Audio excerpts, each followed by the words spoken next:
Hello friends, I am Dr. Prabha, Department of English, Marwari College. Today I am going to teach you Ode to Autumn by John Keats. John Keats was born in 1798 and he died in 1832. This particular poem is written in 1819. Keats is a famous writer of odes. He has written 6 odes like to Psyche, Ode to Melancholy, Ode to Grecian Urn, and Ode to Nightingale, and Ode to Autumn, Ode to Indolence, where we find all remaining 5 odes apart from 2 indolence. They are very up to mark and they have established him as a writer of odes. Through these odes, he has become more famous. Ode in general, ode is written in the form of an address. It's a poem written to be sung to music. However, the modern ode is a different, dignified one. Keats, as we have already said, that he is the greatest writer of odes. His odes are the finest fruits of his maturity. They represent Keats at his best. All the characteristic qualities of his poetry find full and vivid expression in them. It has been well said that Shelley's genius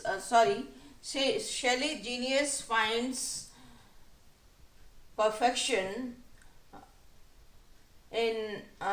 finds perfection in lyrics, while Keats' genius in his odes.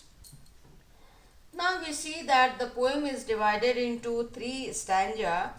Each stanza is of 11 lines and he has divided it the first portion, second portion and third portion. In each portion he has clearly written what he exactly wants to say. Here he talks about the season, particularly autumn season is described here. Autumn season or seasons of mists and mellow fruitfulness, close bosom friend of the maturing sun. That is autumn.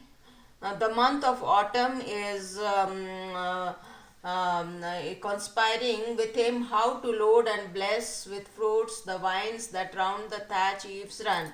So we see how autumn season is in conspiration with sun. He has become friends with sun. How sun helps him in return, that is shown here. Autumn's best friend is sun because both of them unite, and it is they see to it that how the fruits or all the vegetation, how they ripen up, all the to bend with apples the most cottage trees, and fill all fruit with ripeness to the core. So we see that the this is tree that is filled with, which is full of apple, tries to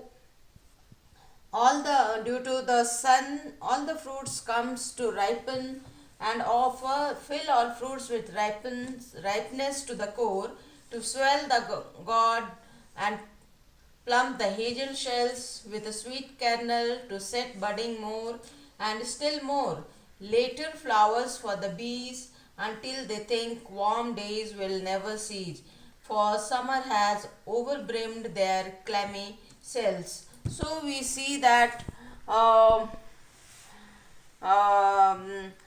the poem opens with an address to autumn. As I have already told, autumn is considered to be a close friend of the sun, as it conspires with him to help the fruit ripen up.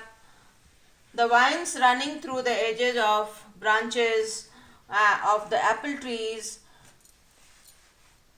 are bent nearly to the grounds with the weight of the apples, and the god seems to take its full size, and even the hazel shells are filled with the hazelnuts, the sweet kernel which is to be eaten. And we see that in the later these birds, like there are more birds in the flowering plant, these later flowers, that is the late flowers which come at the end of the season. We see they are blooming with lots of flowers, and this helps the bees to gather honey from them. And these bees which fill their cells with the honeydews, they think that, they wonder rather, that summer is not going to end. Maybe the summer is not going to end. So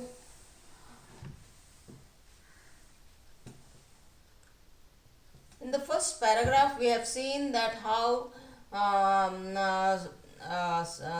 it is an sun is treated as a friend to autumn season, and how it helps all the vegetation, all the fruits, all the flower, all the fruits, then vegetables, and lots of flowers bloom in this season. So everything is discussed in the first paragraph.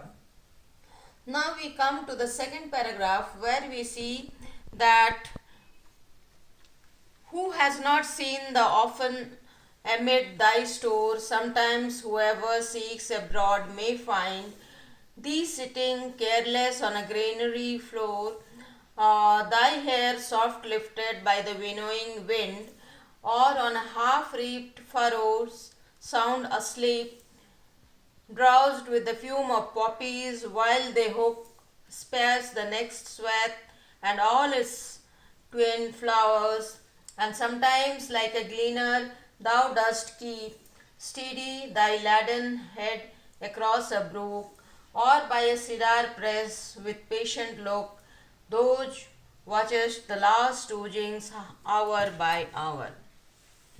So in the second paragraph we see that the autumn, the season of autumn is personified here. Who has not seen? So the poet is telling that who has not seen you? Somewhere you sit on the store. She is sitting on the granary store. Sometimes her hair is lifted by the wind, winnowing wind, or on half-reaped furrows, where the plants are half-reaped.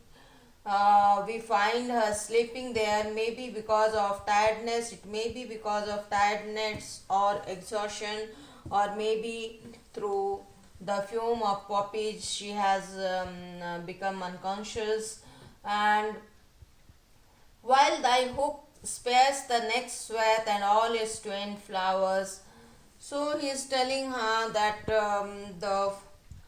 the corns which are still to be cut, they have all half taken, and the twin, there are you can say the twinned flowers, and sometimes like a gleamer. So it is compared with a gleaner who collects at the end of the day all the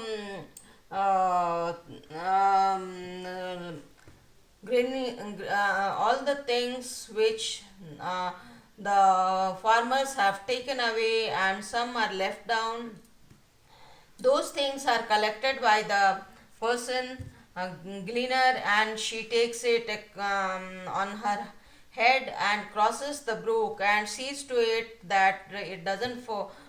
She keeps a balance, a steady balance. She keeps a balance so that it might not fall on the stream. Or she sits by a cedar press with patient looks. She keeps there watching the cedar press and seeing the juice coming out of it hour by hour. So we see that he has given the season of autumn a kind of like human attitude is given. It's somebody, it is personified. The season of autumn is personified. uh, she sits as a winnower, carelessly watching everything. So we have just seen all these things in the uh, second paragraph. Now coming to the third paragraph, here we see, where are the songs of spring? Aye, where are they? So think not of them, thou hast the music too. So he's telling that don't think that the songs of spring is missing over here, because every season has its music, so there is no need to worry about that. While barred clouds bloomed the soft dying day and touched the touched the stubble plains with rosy hue, then in a wailful choir the small gnats moan among the river swallows born soft, or sinking as the light wind lives or dies. And full grown lambs loud bleat from hilly bourne. Hedge crickets sing, and now with treble soft the red breast whistles from a garden croft, and gathering swallows twitter in the sky. So in the third paragraph, the poet says that we should not regret about the passing away of the songs of spring. Autumn has its own music too. There is when the sun is setting, um, a soft glow irradiates the fields where the crop has been reaped, from the place where the crop has been reaped, and through the clouds, that is the barred clouds, in the evening time, what we see through the clouds, the rays, sun rays pass and it fall on the stubble plains where they have from where they have cut the grains. Kind of rosy color, crimson color falls on the ground. Then there is a wailful choir of the small gnats mourn. So in the evening, when the sun is about to set, we find the sound of these gnats who are mourning among the river, and we have swallows born soft or sinking as the light wind lives or dies. So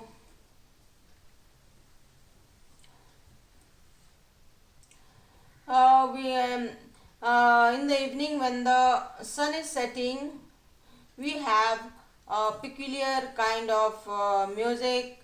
The gloomy sounds of the gnats create their own music when they fly about among the shrubs by the riverside, or when they fly when they fly with the winds above. So the again we see that since it is evening time, and these lambs which are grazing on the hilly bourne, they also shout, they also bleat in order to make their owner listen to them, so that they can take them back home. So this is the hidden idea behind this. A hedge cricket, these grasshoppers sing with treble soft. The red breast, that is the robin redbreast, it is a bird in Britain. It whistles from a garden croft and gathering swallows. The swallows gather there together in the skies. They think of migrating to some another country where the weather will be warm for them. So, this is the summary of the poem. In all three stanza, we see that he has discussed different things, and the ode, as I have already told you, it is a masterpiece from the pictorial point of view. The season is painted for us in all its colors, richness, and vegetation. The personification of autumn is the personification of autumn is very clearly and delicately managed over here. The season is attributed with a great human quality. Pigeons wandering joyfully all over the world. Pigeons wandering all over the earth. He has also portrayed as watching patiently the cedar oozing from the press. In the first stanza, we have seen the beauty. In the last stanza, the pensiveness of the time are expressed in words, and it is so transparent. It is so transparent and direct that we almost forget that they are words at all. And nature's herself and season seems to speak to us. Literary art, in this poem you can see that there is a touch of literary art and Greek personifications. The poem is remarkable for its sensuousness and love of nature. Each stanza of the poem contains 11 iambic lines of 5 feet or 10 syllables with a slight variation of rhyme scheme in the three stanza. The rhyme scheme goes like this: A B, C D, E D, C C E. So, first paragraph has the rhyme scheme A B, C D, E D, C C E. Second paragraph A B, C D, E C D D E. Next A B, C D, E C D D E. So all the 11th line has this kind of rhyming scheme. And Keats has written, as I have already told you, 6 odes. And the autumn